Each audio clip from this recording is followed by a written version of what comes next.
All right, you're still watching Ways World Ocean Day 2022. Every year on June 8th, it is observed to make people more aware of the ocean and its resources in order to promote ocean and environmental conservation worldwide.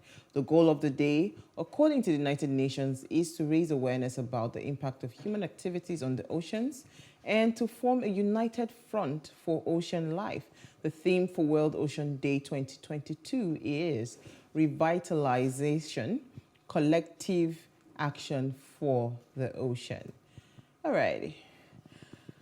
Are you a lover of the sea? Oh, yes, I am. I had lunch with someone today he was just so drawn to, like he felt like going to go and sleep beside the water. I said, please, by all means, maybe you have some, what's it called? Mommy water in your family lineage, you never can tell. But there are some people that, so I remember one time when I was really feeling depressed and all of that. I remember that, I had to go to a beach, I just took off my shoes and I walked on the shores. Absolutely, enjoying really the feel of nature. Yeah, that's yes. really therapeutic. And another thing is that, when I caught the phrase of revitalizing the ocean. It's crucial that we do this, especially due to climate change and the fact that we are yet to pay attention to the role of the sea in terms of climate change. And again, all these things about, preserving the ocean. Yeah. We've said this time and time again, but it's like nobody is listening. And I saw a documentary. I was going to tell you that I saw a documentary on plastics being dumped in the ocean. And aside from that, other types of debris was actually dumped in the ocean. And this lady actually took her time, made a documentary on it, and also showed the effect on sea life, what it was having on the impact of it on sea life. And it is important that we also preserve aquatic animals. Absolutely. Is also important. Okie dokie, what did you find for us in the news? Alrighty, in the news, it was quite interesting. I didn't want to talk about anything political, and I didn't know we were going to talk about something political today. And it's on Vanguard, and it says Intercontinental Cultural Exchange. Choice International Business School pilot Mandarin class for Nigerian employees. And, this is so interesting because it talks about the introduction of Mandarin into the school. And it's a school in Lagos. And it says recently the first Mandarin training class, which is the language being spoken by the Chinese, was introduced to improve the Mandarin level of Nigerian employees. And it's a class that was jointly organized by the Choice International Business School and Confucius Institute, in conjunction with University of Lagos chapter. So we have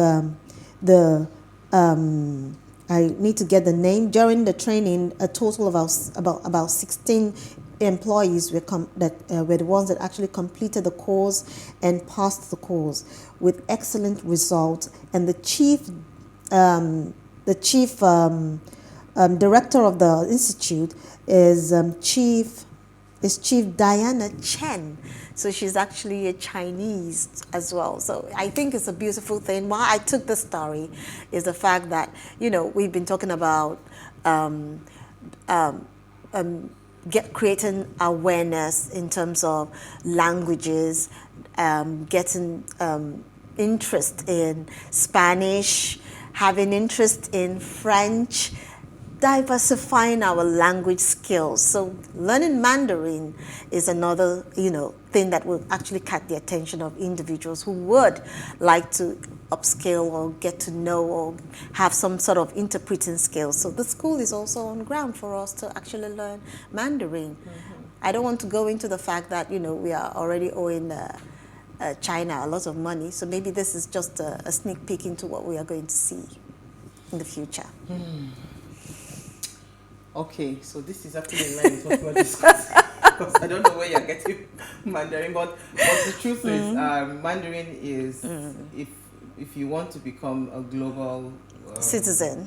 No. If you want to be globally relevant, Yeah. right, Mandarin is one of the languages to look out for. You know, because the economy is doing really well. So when you see that the economy is doing well, there's no harm in learning their language. In learning the languages, Right, exactly. so the real reason Osibanjo lost the APC presidential primaries, you know, this is according to Mamdarin Raji.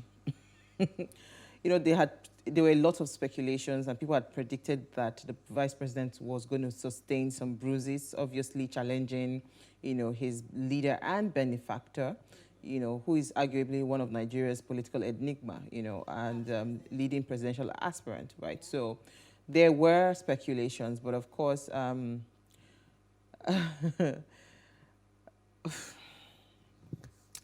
inactions and unpronounced support of Buhari. While it's an open secret that Osibanjo is riding on the influence of his superior, President Muhammadu Buhari, to clinch the party's ticket, this was not reciprocated, rather not even in the president's body language. So there was no real support from the president. It's not far-fetched that Buhari is known for being hesitant and indecisive at critical times when the party needs it the most. So this was evident in how Buhari managed the issue of the APC flag bearer until the eve of the primary. So this obviously rubbed off on Osibanjo because the vice president was expectedly banking on the support of his principal to secure the victory at the primaries. Unfortunately, Buhari was neither here nor there, which you know, this apparently left Professor Osibanjo seemingly helpless in the middle of all the intrigues and ruling party keenly contested, you know, primaries. So failure for the consensus plot. According to this guy, there was failure for the consensus plot. Then Tinubu's firm grip of the Southwest. Then he says the party structure. You know, Osibanjo will not have the luxury of control that Tinubu had built over the years in that party structure. So these were just a few, pointers that was, that was said that maybe those were the reasons why the vice president lost, because his own failure was really it was almost like, I want to disgrace you, you know, because, you know, you would think that because of his position as a vice president, probably he would have even come second, but he came actually third, you know, right behind Chibuike Rotimi Amechi. So, Yeah. what are your thoughts? Well, if you ask me, I would say that you know, politics is a beautiful game. It's such a dynamic game. The more you look, the less you see, you know. And I still don't think that the vice president actually, you know, bit the finger that fed him or that gave him that, you know, rope. Yes, I still don't think so.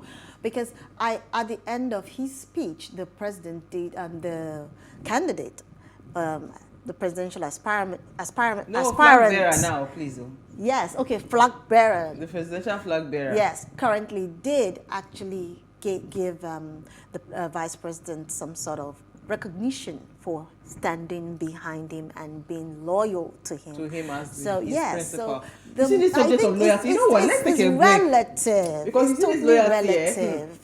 I want to hear your thoughts, Biko. We're not calling in, but at least sending your messages. We'll read all as much as we can. But let's take a break. When we come back from the break, we want to discuss the subject of loyalty. Stay with us. We'll be right back.